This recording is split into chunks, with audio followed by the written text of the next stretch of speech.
한번 따라 하실까요? 당신의 정체성은 무엇입니까? 당신의 정체성은 무엇입니까? 예, 오늘부터 로마서를 강해합니다. 신약 성경의 백미요 바울 신학의 정수라고 이야기하는 성경이 바로 로마서입니다. 로마서의 배경은 로마에 있는 교인들, 교회에게 보내는 편지입니다. 사도 바울 당시 세계 최대의 도시가 로마였습니다. 최첨단 도시, 세계 최대의 도시가 로마였습니다. 인구가 얼마였느냐면 그 당시 100만 명, 오늘날로 치면 1000만 되는 도시라고 보면 됩니다. 1000만 이상 되는 도시가 로마였다. 그런데 이 100만 명이 모여 사는 이 도시에 유대인들이 얼마 정도 살고 있었느냐 하면 5만 명 정도 살고 있었습니다. 근데 문제가 생겼습니다. 주후 49년 글라우디우스 황제라고 하는 사람이 다스릴 때 이 로마인들이 자기들끼리 싸움이 일어나서 로마 사회를 좀 혼란스럽게 만들었습니다. 미미한 사람들이요, 소위 말하는 우리로 치면 이민자요, 어디죠 다른 나라에서 온 사람들인데 이 사람들이 숫자가 5만 명밖에 안 되는데 자기들끼리 치고받고 싸워가지고 사회를 혼란스럽게 했습니다. 로마 황제는 왜 싸웠는지 관심이 없습니다. 나중에 알고 보니 왜 싸웠느냐 하면 예수가 메시아냐 아니냐를 가지고 유대인들 중에 믿는 유대인들과 정통 유대인들이 싸운 겁니다. 그래서 이 글라우디오라고 하는 황제는 싸움에 관심이 없으니까 누가 이기느냐 지느냐의 문제가 아니라 둘 다 로마를 뭐 하라고요? 떠나라. 너네들 로마 이 세계 최고 도시에 이 황제를 위하여 너희들이 이민자요, 너희들이 아주 보잘것없는 사람들인데 조용히 지내도 어느 정도인데 너희들이 이렇게 혼란스럽게 유대인이라고 하는 혈족은 전부 로마에서 떠나라 그러는 거예요. 이때 한 사람이 로마를 떠나서 어디로 오느냐면 고린도로 옵니다. 한 사람은 유대인인데 한 사람은 유대인이 아니에요. 그 사람들이 누구냐 하면 바로 브리스길라와 아굴라라고 하는 부부입니다. 아굴라는 유대인인데 브리스길라라고 하는 사람은 유대인이 아닌데 이 여자가 남편이 좋으니까, 남편이 쫓겨나니까 여자도 따라서 이 남편과 함께 고린도로 왔습니다. 이때 고린도에 누가 있었느냐 하면 사도 바울이 있었는데 사도 바울이 이들과 교제하는 가운데 로마에 대한 꿈을 꾸기 시작했습니다. 자, 먼저 이들이 로마에서 유대인들 추방령에 의하여 고린도로 오는 장면을 사도행전 18장 2절에 1절부터 3절에 잘 기록해 놓고 있는데 우리 2절 말씀을 같이 한번 읽어볼까요? 저 18장입니다. 16장이 아니고 자 18장 2절입니다.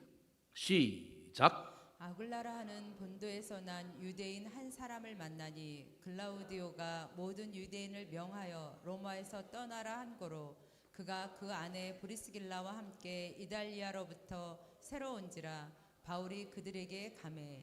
자, 새로 온지라, 이달리아가 로마죠. 이달리아로부터 새로 온지라. 그래서 바울이 그들에게 가서 그들을 만나서 교제하는 거예요. 아굴라라고 하는 남편은 본도 출신이에요. 본도는 본래 도시가 아니고 터키 지역의 저 흑해 쪽에 있는 지역을 가리키는, 우리로 치면 저 강원도 쪽에 해당되는 지역을 본도라고 불렀습니다. 터키 지역의 유대인 출신인 사람인데 이 사람이 누굴 만났느냐 하면 브리스길라라고 하는 사람을 만나서 결혼을 했습니다. 이 브리스길라라고 하는 사람의 원래 이름은 브리스가인데 애칭으로 브리스길라 이렇게 부르는 겁니다. 브리스가는 로마의 이태리의 유명한 명문 귀족의 가문들이 몇 개 있는데 그 가문들 중에 하나가 브리스가 가문이라고 하는 가문이 있는데 그 귀족의 여식인 거예요.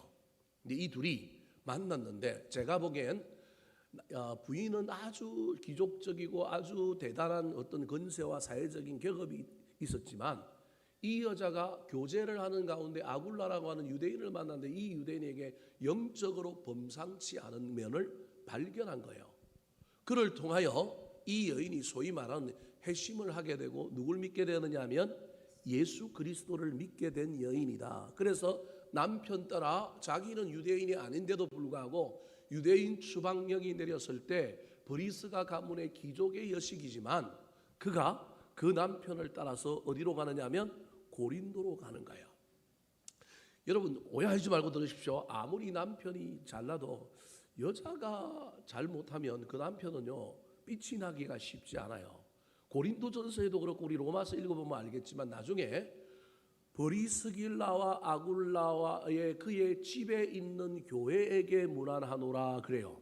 이게 무슨 말이냐면 브리스길라와 아굴라가 살고 있는 집이 초대 교회였다 이런 말입니다. 고린도에서도 교회가 만들어졌는데 누구 집에서부터 시작했느냐 하면 브리스길라와 아굴라의 집에서 시작했고 로마에서도 교회가 생겼는데 그 교회가 브리스길라와 아굴라의 집에서 시작했을 가능성이 있는 거예요. 사도 바울이 편지를 보내면서 그의 집에 있는 교회에게 문안한다 그러는 거예요. 그 말은 남편이 예수를 잘 믿는 사람인데 신앙이 좋아도 아내가 가정을 개방하지 않으면 그의 집에서 교회가 생길 리가 없지 않겠습니까? 그러니까 아내가 순종적이고 영적이고 영민할 뿐만 아니라 남편이 믿는 예수 그리스도를 잘 받아들여서 남편을 돕는 정도를 넘어서 나중에 처음 된 자가 나중되고 나중된 자가 처음 되는 것처럼 이 여자가 브리스가가 훨씬 더 복음에 헌신하고 앞장섰을 가능성이 있어서 집도 교회로 내어주고 자기 집에 사람들이 모이게 하고 음식을 내고 여러분 그렇게 자기 집을 개방하여 교회처럼 한다는 게 쉬운 일은 아닙니다. 이게 일종의 선교사지 않습니까? 그래서 총 6번 이 두 부부의 이름이 등장하는데 신약 성경에 4번에 걸쳐서 이름의 순서가 브리스길라와 아굴라로 나오고 2번만 어떻게 나오느냐 하면 아굴라와 브리스길라로 나와요. 처음 믿은 사람은 아굴라지만 브리스길라가 훨씬 하나님에 대한 그 열정, 열심을 가지고 남편을 도와서 더 주도적으로 복음에 헌신했다 그런 의미입니다. 이런 사람들이 어디로 왔느냐 하면 지금 바로 이 고린도에 와 있는 거예요. 사도 바울이 이들과 교제하는 가운데 그는 지금 터키 그리스 지역을 도는 선교 여행을 3번에 걸쳐서 했는데 이들을 딱 만나보니까 세계가 넓어졌어요. 그리스 옆에 어디가 있어요? 로마가 있잖아요. 여러분 지도를 보면 이제 그 그리스 반도가 있으면 또 이탈리아 반도고 이태리가 여기 있단 말이에요. 세계 최강대국 로마. 거기에 유대인도 있대. 그러면 적국의 중심부에 로마를 적국으로 표현하면 좀 그렇지만 세상이 다스리는 사탄의 나라의 중심부에 내가 가서 복음을 한번 전해봐야 되겠다. 내가 이제 지중해 연안을 따라서 계속 복음을 전했는데 이 복음 전하는 3번이나 했으니 이제는 어디로 가야 되겠냐면 로마로 가야지. 더 나아가서 로마에서 교회를 건축하고 그 로마가 세계 최대 도시고 또 그 로마가 교회가 세워지면 후원도 받을 수 있으니 이제는 어디까지 갈 수 있겠느냐 하면 스페인, 소위 말하는 그 당시 지중해 연안에서 땅끝이라고 이야기했던 다시스라고 그 당시 이름 불렸던 거기까지 가서 복음을 전하면 사도 바울 입장에서는 땅끝까지 뭘 전한 거예요? 복음을 전한 거예요. 그럼 누가 오시는 거예요? 주님이 오시겠다. 이런 생각을 가지고 열정에 불탔던 사람이 누구냐 하면 바로 이 사도 바울인 거예요. 사도 바울이 3차 전도 영역을 끝나고 이제 어디로 올라가야 되느냐 하면 마게도냐와 고린도 이런 교회에서 헌금을 모은 걸 가지고 예루살렘 교회가 흉년이 들어서 어려움을 당하고 있어서 어머니 교회를 돕자라고 하는 그 운동 때문에 이제 3차 선교 여행 마치고 예루살렘 교회에 가가지고 헌금도 전달하고 그러기 위해서 쭉쭉쭉 지금 이제 모든 일정을 마치고 올라가다가 고린도에 딱 머물렀는데 고린도에서 이 두 사람을 만난 거예요. 그런데 문제는 가는 길마다 너 예루살렘에 올라가면 어떻게 된다 그러냐 하면 유대인들에게 핍박받아서 너는 잡히고 죽을지도 모른다 막 이런 얘기들을 계속 하는 거예요. 사도 바울은 개의치 않고 죽어도 좋다. 그리고 계속해서 올라오는데 고린도에서 이 두 부부를 만나는 딱 순간 생각이 좀 달라졌어요.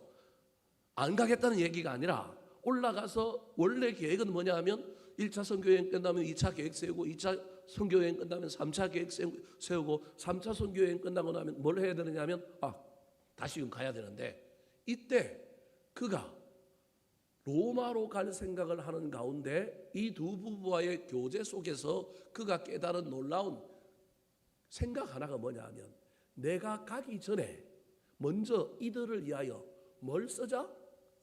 편지를 쓰자. 따지고 보면 편지지만 교재를 하나 만들어서 보내자, 이런 의미인 거예요. 아니나 다를까 이 글라우디오 황제가 AD 49년에 추방령을 내렸는데 그 다음 황제가 그 유명한 네로라고 하는 황제예요.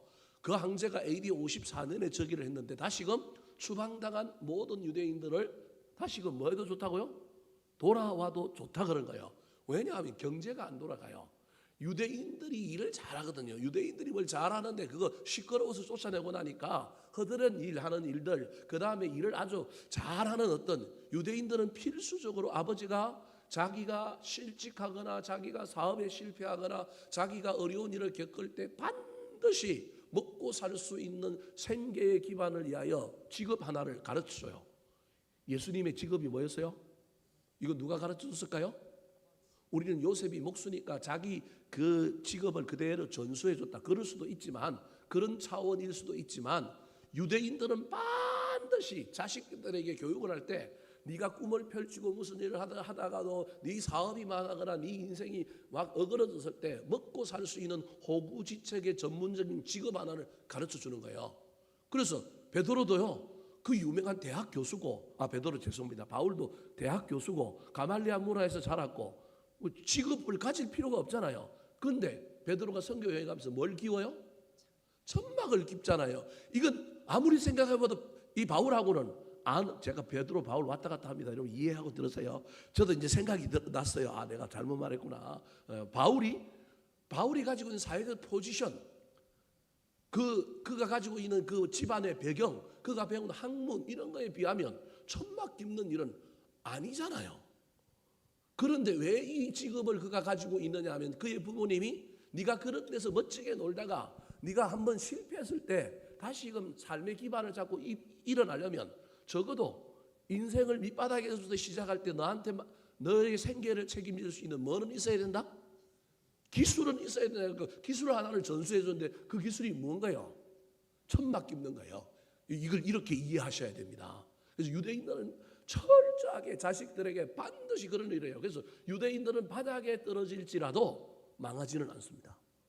이게 신기한 거, 우리하고 다르죠. 우리는 다 뭐 의사 되고 뭐 되고 하라 그러는데, 유대인들은 필수적으로 어릴 때 직업 학교를 보내고요, 어디를 보내가지고 이거 하나 기술 하나 딱 배우게 해가지고 그 기술 가지고 있다가 불이 어떤 엄청난 위험의 사태에 그가 처해졌을 때 미래를 위하여 대비하기 위하여 그 기술을 가르쳐 주는 거예요. 사도 바울은 천막 깁는 기술을 가지고 있었단 말이에요. 그래서 그들과 함께 이들도 그 기술을 가지고 있어서 이 고린도에서 같이 천막을 깁다가 같이 로마에 대한 이야기를 하다가 꿈을 꾸다가 이렇게 된 거예요. AD 54년에 네로 황제가 유대인들 다 떠나보내고 나니까 전문적인 기술의 영역에서 허드렛하는 유대인들이 없으므로 로마 사회가 돌아가지 않는 걸 보면서 로마인들만 쫓아내는 게 아니라 그때 글라우디오 황제가 전 이민족들을 다 뭐 해버리느냐 하면 쫓아낸 거예요.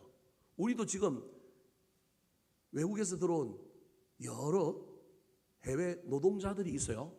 쫓아내면 어떻게 될까요? 우리는 잘 도시에 사니까 잘 모르잖아요. 저 농촌에는요 환장합니다. 농촌에는 일할 사람이 시골에 있어요, 없어요? 무 뽑고 배추 뽑고 시금치 캐고 뭘 해야 되는데 할 사람이 없어요. 그거 다 누가 하는 거예요? 외국인 노동자들이 하는 거예요. 지금 강릉에 가면 속초, 그 다음에 양양 이런 데 가면 전문대학들이 있어요. 전문대학, 경동대학교 이런 대학들이 있어요. 여러분 들어봤어요? 이런 대학이 있는데 이런 대학은 80% 90%가 다 누굴로 채워져 있느냐 하면 외국인들로 채워져 있어요. 왜 그런지 알아요? 걔네들이 아르바이트를 할 수 있는 비자를 받고 들어와 학교가 이렇게 만들어놨어요. 그래서 걔네들은요 낮에 일하다가 낮에 공부하다가 절반 정도만 공부하고 오후부터는 어디 나가서 일하냐면 속초, 양양, 고성 가가지고 고기 잡아오는 사람들 고기 털어주고요. 이런 일을 하는 거예요. 얘네들은요 일석이조인 거예요. 원래 학생 비자 받아오는 일하면 돼요, 안 돼요? 안 되는데 뭐도 하여? 공부도 해요. 그 다음에 뭐도 해요? 돈도 벌어요. 이게 강릉, 속초, 양양에 있는 강원도 옛날에 지사 하나가 이걸 아이디어를 내갖고 자기가 그때 민주당이 정권 잡고 있을 때 이거 밀어붙여갖고 만든 거예요. 근데 지금 강원도는 그것 때문에 살만해요.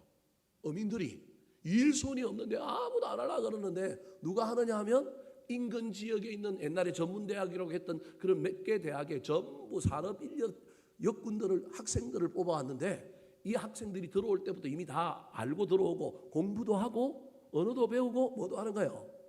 일도 하는 거예요. 근데 얘네들이 너무너무 좋아하는 거예요. 대신에 토요일 주일도 쉬는 거예요. 뭐 이러니까 얘네들이 학생으로서의 어떤 것도 가지고 그 다음에 학교 다니는 동안에 계속 할 수 있는 거예요. 취업생들 3년밖에 못 있는데요. 얘네들은 몇 년 있을 수 있냐? 휴학도 인정해줘요. 그러니까 몇 년 있을 수 있느냐 하면 장기적으로 몇 년 있냐면 7년 있을 수 있는 거예요. 그래갖고 이 친구들은 뭐 학교를 오는 거예요. 심지어 옛날에는 처음에 장학금 줘야 왔는데 요즘은 장학금 안 줘요. 안 주는데도 뭐예요?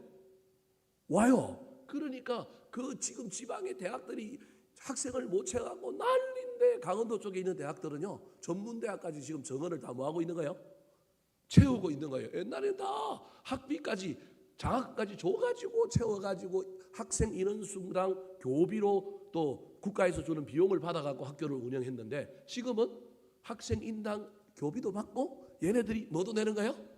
학비도 내는 거예요. 물론 이제 조금 감면을 해주죠. 싸게 해가지고 왜냐 버는 돈이 적으니까 감면을 해주는 거예요. 그래도 학생들이 오는 거예요. 허드렛 일 한다고 아무나 여러분 이상하게 생각하거나 너무 무시하면 안 됩니다. 그들 없으면 우리나라 경제 제가 보기에 안 들어갈 거예요. 누가 요즘 그 일 하려고 그래요? 시골 가서 극한 직업 이런 거라고 이야기하고 안 하려고 그러는데 우리나라 일자리가 없는 게 아니라 사실은 일자리가 없는 게 아니라 고급 일자리가 없고 본인들 생각하기에 내가 그 일 해야 되냐 이러니까 못 먹고 못 산다고 이야기하지 일자리가 없어서 못 먹고 못 사는 시대는 아닌 시대가 아닌데 되어버렸습니다. 여하튼 그래서 54년에 이들이 들어가게 되는데 이때 사도 바울이 같이 들어가서 복음을 전하려고 이 고린도에서 3개월 동안 뭘 쓰느냐 하면 로마서를 쓰는 거예요. 내가 장차 로마에 가서 복음을 전할 텐데 나 자꾸 예루살렘에 올라간다고 하면 선교 보고하러 올라간다면 자꾸 죽는다고 예언이 나오니 자꾸 잡힌다고 예언이 나오니 혹시 내가 살아나서 로마에 뭐 할 수도 있다? 못 갈 수도 있으니 심혈을 기울여서 성경책 하나 우리로 치면 교재 하나 만들어서 요거라도 보내놓으면 내가 못 가도 이 복음의 진수 이 복음의 정수 이걸 로마에 있는 교인들이 배우고 나면 예수 그리스도에 대해서 잘 알지 않겠느냐 그런 마음으로 3개월 동안 고린도에 딱 앉아갖고 쓴 책이 무슨 책이라고요? 로마서. 다행히 그가 살아나서 잡히지 않고 죽지 않고 그렇게 해서 나중에 여러분 알렉산드리오 아드라무테노 이런 배를 타고 나중에 어디로 가요? 로마에 가잖아요. 로마에 갔더니 이미 이 책이 이 편지가 전달돼 갖고 사람보다 뭘 먼저 배운 거예요? 책을 먼저 배웠던 사람들이 사도 바울이 로마 감옥에서 2년을 있잖아요. 근데 그게 가택연금 감옥이란 말이에요. 그러니까 자기는 나갈 수 없지만 누구는 올 수 있어요? 사람들은 올 수 있어요. 책을 읽고 감동받은 사람들이 바울이 왔다는 얘기 때문에 전부 바울이 있는 그 2년짜리 감옥으로 사람들이 다 뭐하러 오는 거예요? 저자 직강 들으러 오는 거예요. 이해되십니까? 이 사연이 이렇게 되었다라고 로마서가 왜 탄생됐느냐? 로마의 교회가 어떻게 만들어졌느냐? 로마의 교회는 로마에 있는 유대인들이 자생적으로 먼저 만들었고 그 이후에 12사도가 들어가서 복음을 전하는데 제가 보기엔 베드로가 제일 먼저 들어간 것 같지만 그럼에도 로마 교회에 가장 영향력을 끼친 사람은 책 한 것 미리 만들어갖고 로마서라고 하는 책 한 것 미리 만들어갖고 배포함으로 말미암아 그 책을 읽은 수많은 로마에 있는 기독교인들이 사도 바울에게 열광하고 저자 온다 만나자 그래서 그 사람 밑에서 제자 훈련 받음으로 말미암아 로마 교회 설립자는 베드로이다 우리가 흔히 알고 있지만 사실은 유대인들에게 세워졌고 베드로가 그 초석을 놨다고 한다면 그 위에 로마 교회를 활활 불타오르게 한 사람은 누구냐 하면 사도 바울일 것이다라고 우리가 이해하는 것이 훨씬 옳습니다. 3개월 동안 기독교 복음의 진수를 그가 적어 놓고 있는데, 오늘 본문은 이 로마에 있는 교인들에게 자기가 누구인지를 간략하게 뭐하고 있느냐 하면 소개하고 있는 내용이 1절부터 7절까지의 말씀입니다. 그런데 이 소개는 뭐 이력서처럼 길게 쓴 게 아니라 어떤 사람들이 명함에 자기 자신의 이름과 주소만 파고 있는 게 아니라 자기가 하고 있는 일이라든지 자기의 정체성을 나타내는 몇몇 문구를 넣어서 명함을 표현하는 것처럼 아주 짧지만 아주 간략하지만 사도 바울이 가지고 있는 자기의 정체성을 분명하게 밝히고 있는 내용이 1절부터 7절의 말씀이라고 할 수 있습니다. 그런데 자세히 보면 이 정체성은 사도 바울의 정체성일 뿐만 아니라 모든 예수 그리스도를 믿는 사람들의 정체성이어야 합니다. 오늘 사도 바울이 소개하고 있는 자기 정체성에 대하여 알아볼 때 은혜 받고 우리도 이 정체성을 잊어버리지 않았으면 좋겠습니다. 살다 보니 돈을 쫓아가고 살다 보니 출세를 쫓아가고 살다 보니 막 먹고 사는 문제에 정신이 없어 살다 보니 우리의 정체성이 무엇인지를 모르고 살아갈 때도 많은데 이 정체성 위에 다른 걸 여러 개 붙여도 좋으니 이것만큼은 기억하고 살았으면 좋겠습니다. 자, 그렇다면 사도 바울이 자기를 소개하고 있는 정체성은 무엇일까요? 첫 번째입니다. 따라하시겠습니다. 나는 종입니다. 나는 종입니다. 사도 바울이 로마에 있는 교인들 얼굴도 보지 못했는데 책을 먼저 쓰면서 자기를 소개하기를, 다른 성경은 자기를 사도라고 먼저 소개하는데 로마에만 유일하게 자기를 뭐라고 소개하고 있다고요? 종으로 소개합니다. 다른 서신서와 달리 로마에만 종으로 표현하는 거예요. 왜 그럴까요? 먼저 1절 말씀을 한번 읽어보겠습니다. 시작. 예수 그리스도의 종 바울은 사도로 부르심을 받아 하나님의 복음을 위하여 택정함을 입었으니. 로마는 세계 최대 도시였지만 다른 민족을 정복하고 세워진 나라였을 뿐만 아니라 그 당시 아프리카 일부에서 소위 말하는 흑인들을 잡아다가 노예 무역을 하고 있는 나라였습니다. 그래서 전쟁에서 이기고 끌고 온 포로뿐만 아니라 노예 무역을 통하여 데리고 온 종들이 가득한 나라. 그래서 어떤 도시는 고린도라고 하는 도시가 75만, 에베소라고 하는 도시가 55만인데요. 종과 자유자, 성경에 갈라디아서에 그런 표현이 나오잖아요. 종도 있고 자유자라는 말도 있잖아요. 그런 것처럼 한 도시가 만들어지는 데는 자유민 절반, 그 다음에 뭘로 되어 있느냐 하면 종 절반으로 구성되어 있을 정도로 종이라고 하는 문화가 아주 확연한 도시가 바로 로마인 거예요. 고린도보다 에베소보다 그 당시 큰 도시들인데 그 도시들보다 훨씬 종의 숫자가 많아서 한 사람 밑에 종이 4, 5명, 6명 있는 도시. 그래서 우리가 로마를 배경으로 하는 벤허, 스파르타쿠스 뭐 이런 영화에 보면 주인 말고 누가 더 많아요? 등장인물에 종이 훨씬 더 많잖아요. 그래서 사도 바울은 로마에 있는 사람들에게 정확하게 내가 누구인지를 알려주기 위하여 그 당시 그 사회에 쓰이고 있는 가장 중요한 문화, 종이라고 하는 문화를 딱 가지고 와서 나는 예수 그리스도의 종이다라고 설명하고 있는 겁니다. 로마에서 종은 말을 하는 농사 도구로 이해됐어요. 사람인데도 불구하고 뭘로 취급을 받았느냐 하면 도구로 취급을 받았는데 어떤 도구냐 하면 말이 통하는 도구. 그러니까 얼마나 천대받았는지 모릅니다. 얼마나 함부로 대함을 받고 얼마나 사람 취급을 못 받은 것이 종입니다. 그런데 사도 바울은 이 종을 좀 더 고상하고 좀 더 거룩한 개념으로 나는 종은 종인데 난 누구 종이냐면 예수 그리스도의 종이라는 거예요. 주인이 이상한 주인을 만난 종은 힘들지만 로마 사회에도 좋은 주인을 만난 사람들이 경험한 게 있거든요. 종들 중에 진짜 좋은 주인 만났거든요. 그 대표적인 예가 여러분 그 유명한 오네시모라고 하는 사람이 나오잖아요. 돈 훔쳐갔는데도요 사도 바울이 편지 보내가지고 이 사람 받아줘라 그러잖아요. 예수 그리스도의 좋은 일꾼이다. 그러니까 악한 사람들이 대부분 주인 노릇했지만 그 악한 가운데도 누가 있었느냐 하면 선한 주인이 있었다라는 거예요. 사도 바울이 이걸 알고 있는 거예요. 그래서 나는 종은 종인데 나는 어떤 종이냐 하면 누구의 종이라고요? 예수 그리스도의 종이다. 나는 진짜 누구를 만났느냐 하면 좋은 주인을 만났다. 영적으로 지금 그 얘기를 하려고 하는 거예요. 난 진짜 좋은 주인 만났고 나는 그 주인한테 나는 뭐냐면 나는 종이다. 내 주인은 나를 진짜 잘 대해준다. 그래서 나는 종이지만 사랑받는 종이요. 나는 종이지만 너희들이 알고 있는 그런 종이 아니다라고 하는 이야기를 하려고 하는 거예요. 이것 자체가 벌써 복음인 거예요. 예수 그리스도의 종이다. 나의 주인은 예수 그리스도다. 그런데 나의 주인 예수 그리스도는 세계 최고로 좋은 주인이다.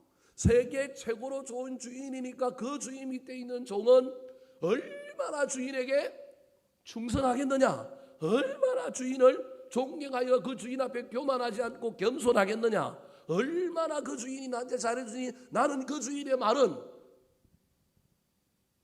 아무리 이해가 안 되는 이상한 말일지라도 나는 옳은 말이라고 진리라고 믿고 나는 순종하지 않겠느냐. 그래서 종이라고 하는 저 의미 속에는 지금 제가 말한 겸손, 순종, 충성의 의미가 들어가 있는 겁니다. 사도 바울이 길게 설명하고 오늘 집에 못 가니까 제가 그냥 직설법으로 원고에 있는 내용 다 빼버리고 여러분들이 설명하는 거예요.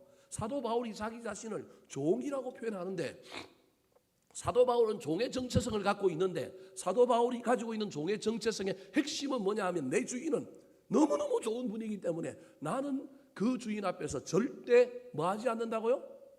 교만하지 않고 뭐 한다고요? 겸손하다. 나는 그 주인이 무슨 말을 하든지 나는 뭐 하는 사람이라고요? 순종하는 사람이다. 나는 그 주인이 뭘 시키면 나는 뭐 하는 사람이다? 충성하는 사람이다. 이 이야기를 지금 하고 있는 거예요. 아무것도 아닌 것 같지만 여러분 이 이야기 속에 우리 신앙에 얼마나 도전되는 일이 많은지 모릅니다. 세상의 어떤 좋은 사람들보다 세상의 그 어떤 것보다 우리 예수님을 우리는 사도 바울이 지금 고백하고 있는 것처럼 세계 최고로 좋은 주인으로 저와 여러분은 고백하고 있습니까?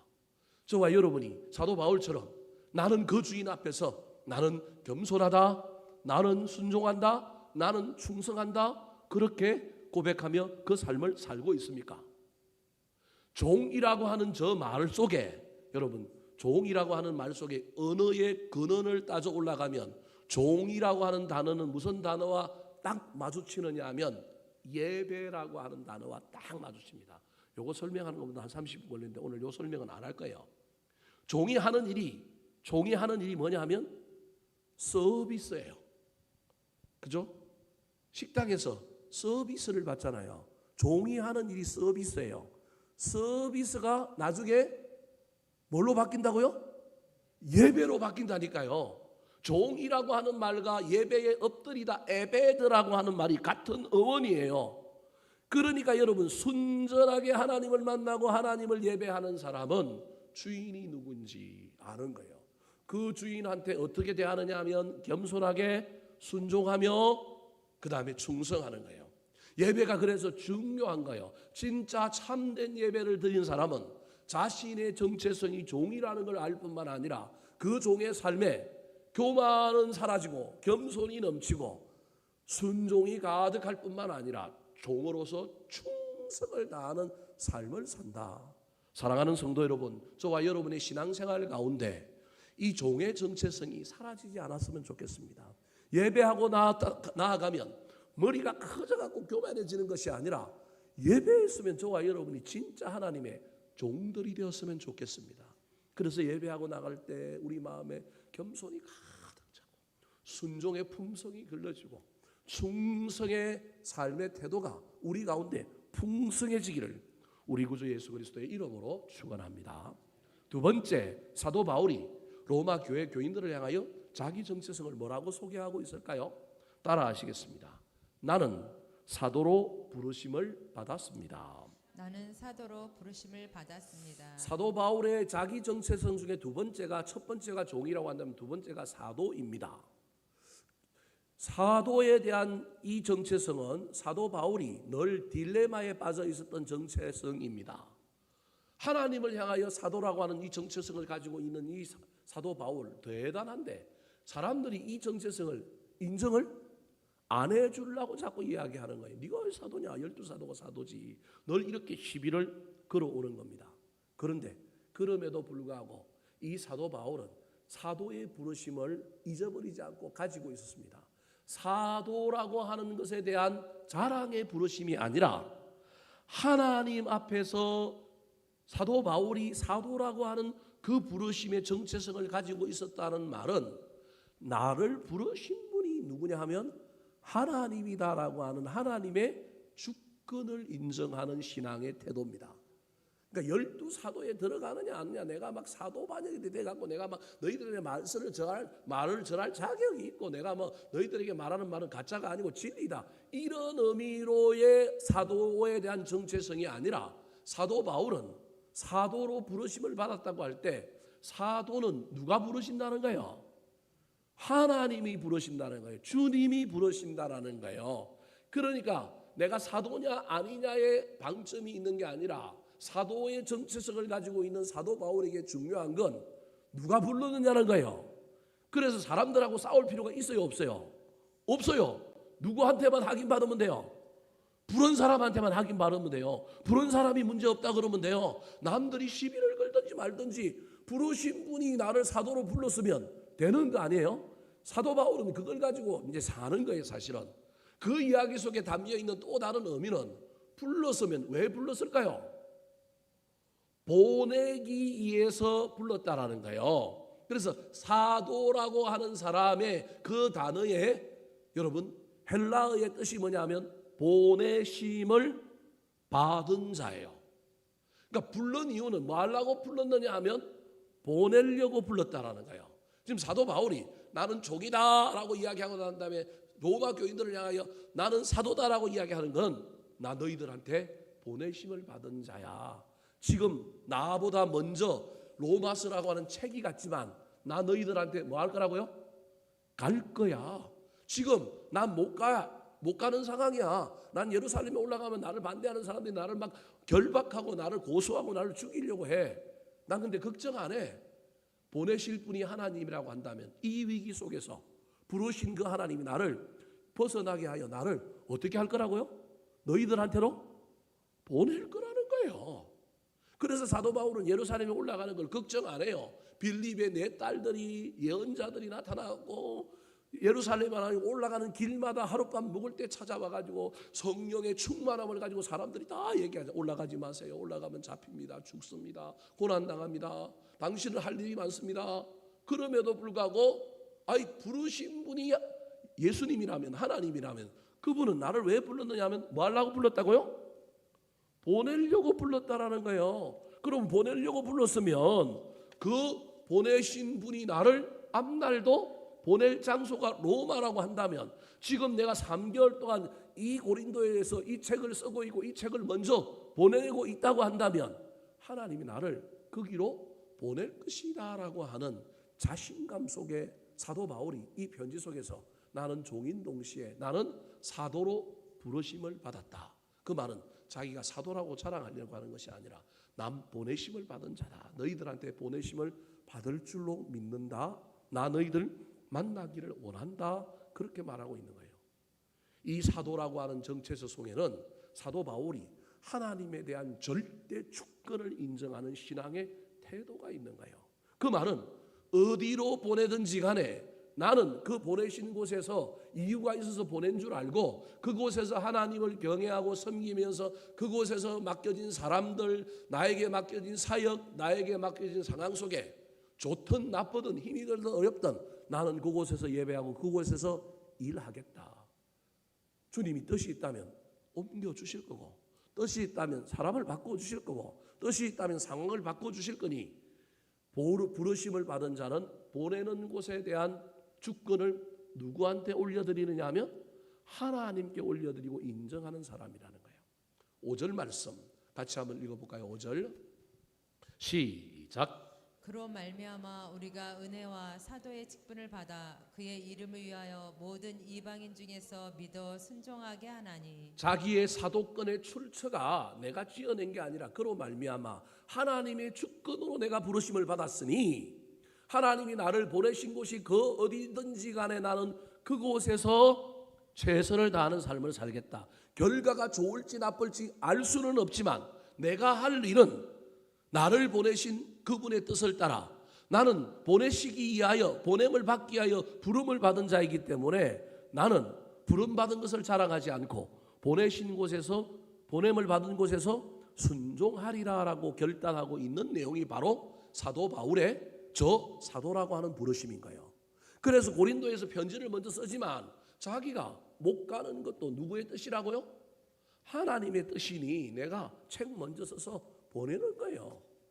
이 뜻이 이루어질지 합력하여 선을 이루어서 이 책이 먼저 가서 히트를 치고 난 다음에 예습이 된 사람들이 몰려와서 더 효율적으로 복음 사역을 할지 아니면 내가 못 가고 이 책만 남을지 알 수는 없지만 부르신 분이 하나님이니 나는 보냄을 받는 사람이다라고 하는 철저한 생각 속에 하나님의 주권을 인정하고 난 어디 가든지 안 가든지 난 있는 곳에서 최선을 다하리라. 이게 사도 바울의 자기 정체성입니다.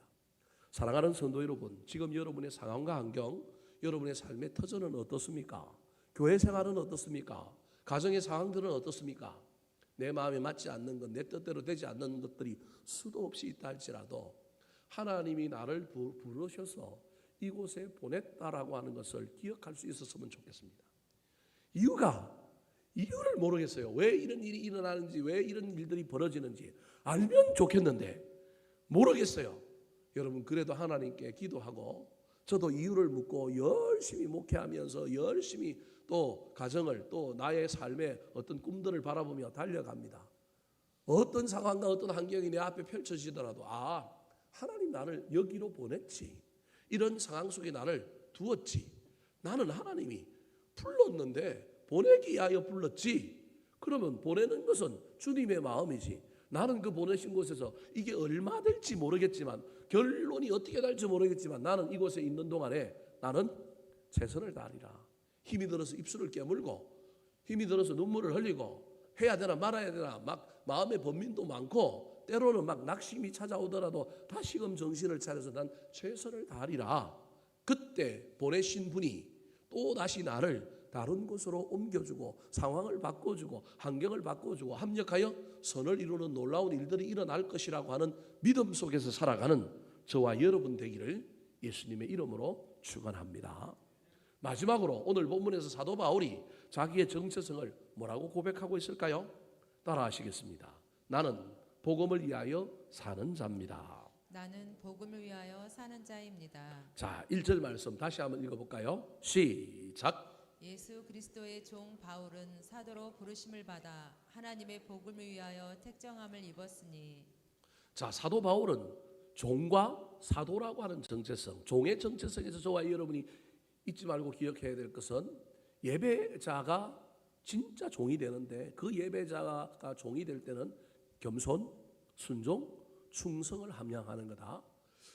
사도라고 하는 부르시면 우리가 저와 여러분이 너무 어시되고 자랑하려고 하는 것이 아니라 부르신 분이 나를 뭐 한다고요? 보낸다. 보내는 것은 내가 선택할 수 있는 것이 아니구나. 내가 그곳에서 해야 할 일은 부르신 곳에서 예배하고 부르신 곳에서 최선을 다하고 결과는 하나님께 맡기는 거라는 거예요. 그럼 그 부르신 곳에서 뭘 해야 될까요? 세상 일도 하고 돈도 벌어야 되지만 사도 바울은 자기는 무슨 일을 하든지 천막을 깁든지 밥을 먹든지 자든지 뭘 하든지 간에 그의 삶에 가장 중요한 건 1절 말씀을 보면 나는 위하는 사람이라는 거예요. 뭘 위하는 사람이라고요?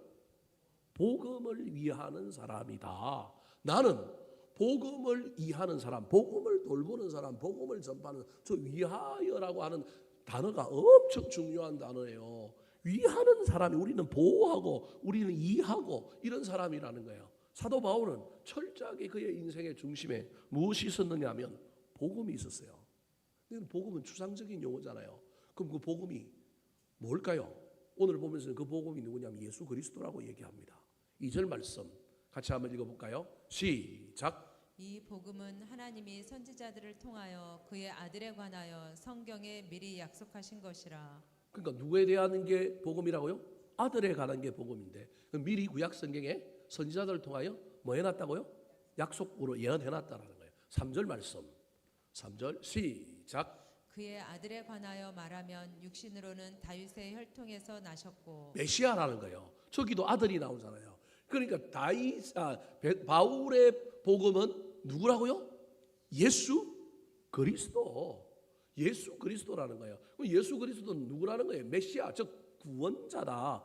사도 바울의 복음은 다 떼어버리면 예수를 전하는데 예수가 누구라는 거예요? 구원자라는 거예요. 그 구원자라는 이야기에 십자가가 나오는 건데요. 오늘 본문에 바울 사도의 십자가 사상은 사실은 뒤에 가야 나오고 없어요. 건너뛰어서 뭐가 나오느냐면 바로 부활이 나와요. 4절 말씀 시작.